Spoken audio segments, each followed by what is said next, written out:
Hello everyone. Today will start with another poem a legend of the northland. और इस poem के अंदर it is written by Phoebe Cary. Here we are going to study about a women, ठीक है, who is a baker, bakery women, and about a saint in this poem. It is a poem which is a type of short story even. So let's start with the poem. This poem narrates the legend of an old lady who angered Saint Peter because of her greed. वो लालची औरत है, इसीलिए आगे क्या होता है वो हम इस पोएम में पढ़ेंगे. Away, away in the northland, when the hours of the day are few, and the nights are so long in winter that they cannot sleep them through. यहाँ पे क्या कहा गया है कि बहुत दूर दूर कहीं नॉर्थ लैंड के अंदर, जहाँ पे दिन के घंटे बहुत कम होते हैं और नाइट्स बहुत लंबी लंबी होती है, इतनी लंबी होती है कि कोई सो भी नहीं सकता पूरी रात. ठीक है, सो के भी चिक जाते हैं, इतनी लंबी लंबी रातें होती है, लेकिन जो दिन के घंटे हैं वो बहुत कम होते हैं. ठीक है. Where they harness the swift reindeer to the sledges when it snows. And the children look like bears. कब यहाँ पे यहाँ पे it is describing that place in their funny furry clothes. जो बच्चे होते हैं वो बहुत ज़्यादा ऐसे लगते हैं बियर्स कप की तरह दिखते हैं. क्योंकि ठंड है तो वहाँ पे वो फनी फरी क्लोथ्स पहने रखते हैं, तो they look like that. As it is cold region, it snows very heavily there, and the people harness the reindeer. बहुत ज़्यादा harness the reindeer to sledges for transportation purposes. reindeer को use करते हैं ताकि वो एक जगह से दूसरी जगह ट्रांसपोर्ट कर सके. ट्रांसपोर्टेशन प्रोसेस के लिए यूज पर्पसेस के लिए यूज़ करते हैं. Children in these places wear fur clothes to brave the chill weather.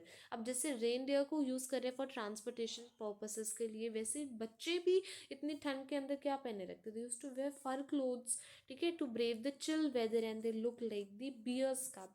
और वो अपने इतने ज़्यादा मोटे मोटे कपड़े पहन लेते that they look like bears cubs. ठीक है. They tell them a curious story. I don't believe this is true. It's true. And yet you may learn a lesson if I tell the tale to you. फिर वहाँ पे वो एक curious story, एक बहुत ही उत्सुकता भरी और एक ऐसी स्टोरी सुनाते हैं, तुम सोच भी नहीं सकोगे कि ये सच है. And yet you may learn a lesson, और एक लेसन भी सीखने को मिलता है अगर मैं ये टेल, ये स्टोरी तुम्हें बताता हूँ तो. Once when the good Saint Peter. अब स्टोरी क्या है, the story begins once when the good Saint Peter lived in the world below. ठीक है. यहाँ पे जब कहीं पहले की बात है कि भाई जब कहीं एक सेंट पीटर जिंदा था तब की ये स्टोरी है. And worked about it preaching, और as he was a saint तो he used to move around, revolve around the world just as he did, वैसे घूमते रहते थे. ठीक है. Saint Peter would go far and wide preaching the people in his own manner. वो लोगों को सिखाते भी थे. ठीक है. वो कहते हैं कि everyone knows that he had his own peculiar way of delivering the sermons. उनका खुद का ही एक अलग अंदाज है to make the people learn about the things.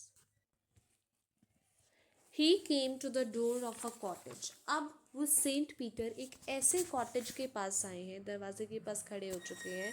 Well travelling around the earth, where a little women was making cakes and baking them on the hearth. यहाँ on the hearth, यहाँ पे सेंट पीटर घूमते घूमते अब एक ऐसे lady के, women के, लिटिल विमेन के कॉटेज के दरवाजे के पास पहुँच चुके हैं, अर्थ को घूमते घूमते, जो कि केक बनाती है और बेक करती हैं उन्हें on a hearth. Hearth is basically the fire place. And being फेंट विद फास्टिंग, और ऐसा लग रहा था कि जैसे वो बेहोश ही हो जाएंगे क्योंकि उन्होंने पूरे दिन से कुछ खाया नहीं था. Was fasting for the whole day, for the day was almost done, और दिन भी ढलने को आया था. He asked her from her store of cakes to give him a single one. वो कहता है कि भाई तुम्हारे पास इतने सारे केक्स है तो मुझे सिर्फ एक दे दो, तो मुझे सिर्फ एक दे दो, वो ऐसे कहते हैं. So she made a very little cake but as it baking lay. फिर उन्होंने, जो लेडी है, उन्होंने क्या करा, उन्होंने एक बहुत छोटा सा केक बनाया. Although she was having so many cakes in her in her bakery shop in the shelves, but though she thought, due to greediness, she thought that they are very big to be given, so she made a very little cake. But as it बेकिंगली, लेकिन जैसे वो bake हो रहा था, she looked at it, वो उसको देखती है और and thought it seemed too large to give away, और सोचती कि ये तो बहुत बड़ा केक है, ये ऐसे ही नहीं दिया जा सकता, it is a very big cake. Therefore she kneaded another, इसलिए फिर उन्होंने दोबारा से आटा गूंदा। यू कैन से कि उन्होंने दोबारा से एक और आटा गूंदा, नहीं सॉरी, उन्होंने दोबारा से एक और केक को बनाने की प्रिपरेशन करी।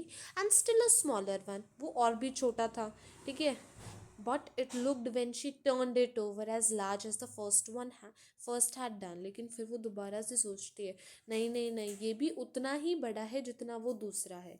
then she took a tiny scarp of dough, फिर उसने बिल्कुल पतला सा डो लिया, and rolled it flat, और बिल्कुल फ्लैट रोल किया, and baked it thin as wafer, फिर केक थोड़ी, फिर तो वेफर, मतलब इतना पतला बेक किया गया जैसे कोई वेफर बेक कर रही हो, but she couldn't part with that, लेकिन फिर उसको देते हुए भी शी वॉज थिंकिंग कि हाय यार ये भी बड़ा है। For she said my cakes that seem too small when I eat of them myself, वो कहती है कि भाई मेरे केक्स दिखते बड़े छोटे हैं, when I eat of them myself I get too large to give away, लेकिन ये बहुत ज़्यादा बड़े हैं, मैंने कैसे दूँ। So she put them on the shelf, मैंने नहीं दे सकती, वो अपनी शेल्फ में रख देती है। देन गुड सेंट पीटर ग्रू एंग्री, पहले तो सेंट सोच रहा था चलो ये नहीं ये नहीं ये नहीं, कोई नहीं कोई नहीं कोई नहीं, लेकिन अब वो भी बहुत गुस्सा हो जाता है, भाई कितना करेगा वो भी, ठीक है। He also gets very angry, thinking कि भाई ये कैसी लालची औरत है भाई, for he was hungry and faint, क्योंकि एक तो वो भूखा था और फिर वो बेहोश होने को आया था। And surely such a woman was enough to provoke a saint, और ऐसी विमेन हो जो एक केक नहीं दे सकती एक सेंट को, इट इज़ वेरी वेरी